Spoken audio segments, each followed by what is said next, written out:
passengers. He apologises sincerely for any offence caused to any group by today's inaccurate headline. So hold on a minute. So he's saying that he's only calling for more effective airport security checks, which would do away with much of the unnecessary queuing.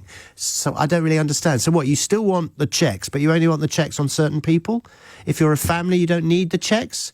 What are we saying? The checks are because we have to scan every blooming thing take our belts off and shoes off and God knows what, Anyway, that's another subject.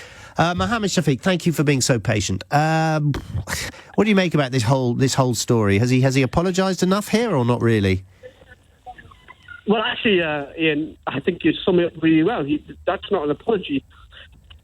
He's not denied actually saying what he said. Yeah, because he said it. And I think it's quoted. It's deeply offensive. He's got form when it comes to attacking, demonising groups of people. I just feel that in the climate that we live in, where the Islamophobia is so rampant in this country and around the world, and particularly on the weekend after the atrocities in Germany carried out by the far right, that you would stereotype and engage in such Islamophobia, I think is deeply offensive, and his non-apology is not acceptable to many in the community. All right, so the argument is that age-old one, which says, and it may or may not be true, but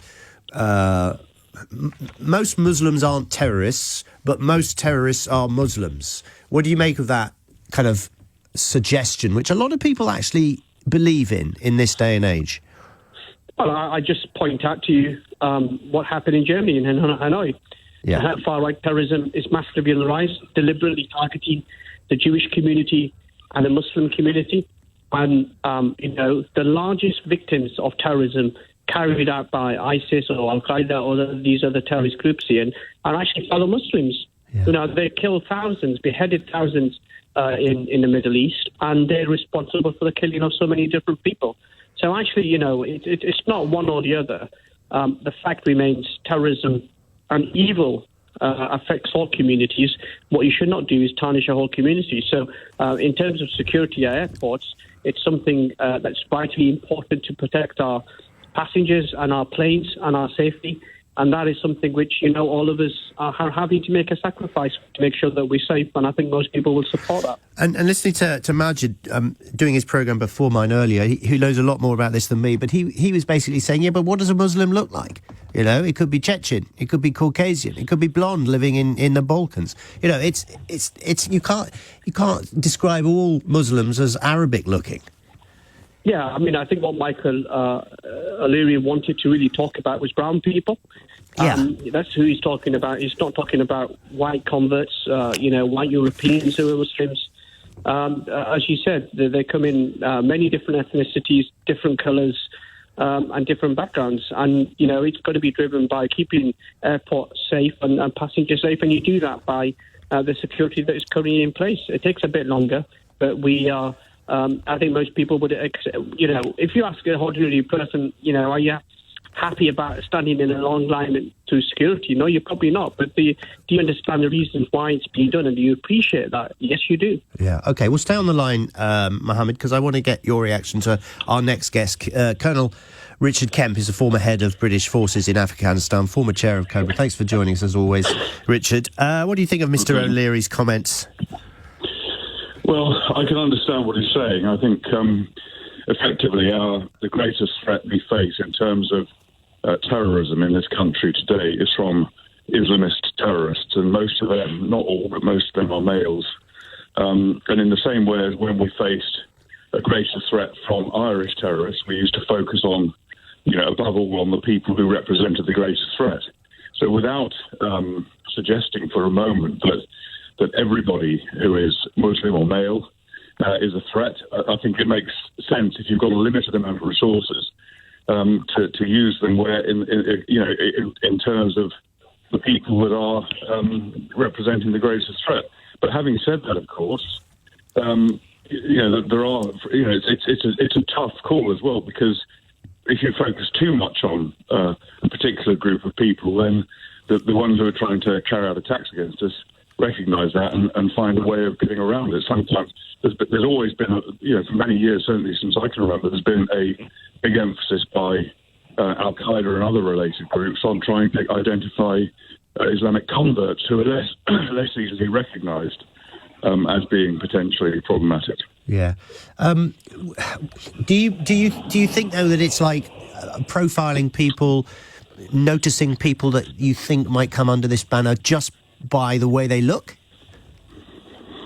Well, I think, I don't know what the security authorities would propose to do if this was to be taken up, but it's not just a question of appearance. It's maybe that the identity details of the individual. So it's who they are and where they've come from and that sort of thing. But it's not. I don't think, for example, every single male Muslim coming into the country or going through security should be subject to suspicion.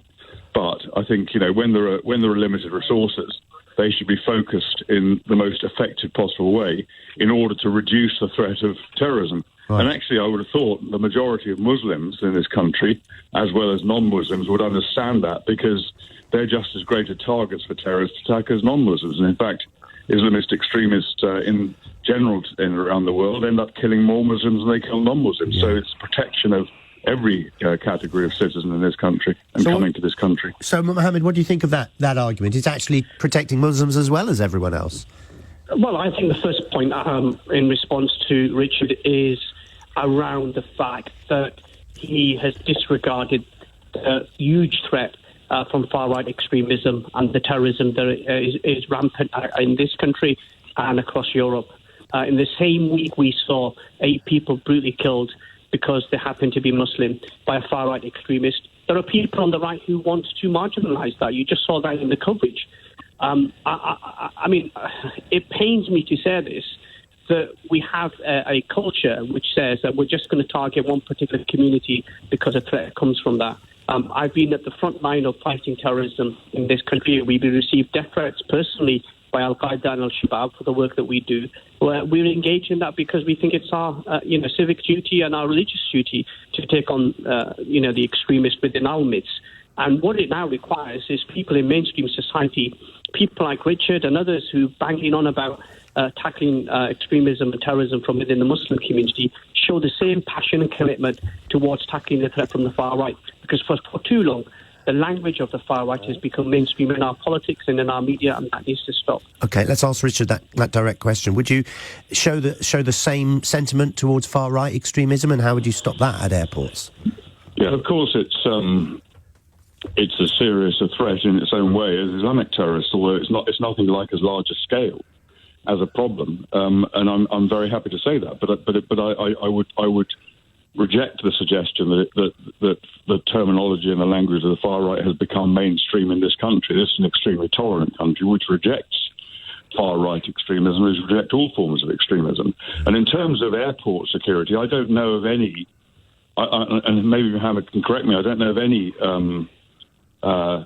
single occurrence of a far right terrorist attempt to either hijack or blow up an aircraft. We're talking about airport security here, and therefore we should be focused more on, Al-Qaeda and other Islamic State and other terrorist groups have put a lot of effort, a huge amount of effort, since not just 9/11, before 9/11, into trying to hijack and blow up and use aircraft as weapons. And that's what we're thinking about here. Is the far-right terrorists, it will develop into that at some point, I don't know, and the same with the far left. But so far, it hasn't done so. OK. Thank you to both. I mean, go on, Mohammed. Can I just quickly take issue with that? I mean, certainly, I think you're absolutely right in terms of providing security. And as I said earlier, the vast majority of people might be inconvenienced by the extra security checks, but recognise the reason for it. And I'm grateful that our intelligence agencies, our police and our airport security are taking that seriously. I absolutely accept that. And I've been subject to being in long queues at airports and are happy to go through that process because it keeps our country safe. But the fact that you target one particular community and you look at the minority of people who engage in terrorism, and then you try to minimise or disregard the actions of the far right That's the issue that we have, and we've got to confront both evils. They're two cheeks of the same backside, whether it's the far right or whether it's extremists like Al-Qaeda, ISIS and others. All right, I'll leave that image there. Thank you both. Colonel Richard Kemp, who is a former head of British forces in Afghanistan, former chair of Cobra, and Mohammed Shafiq, who is the chief executive of the Ramadan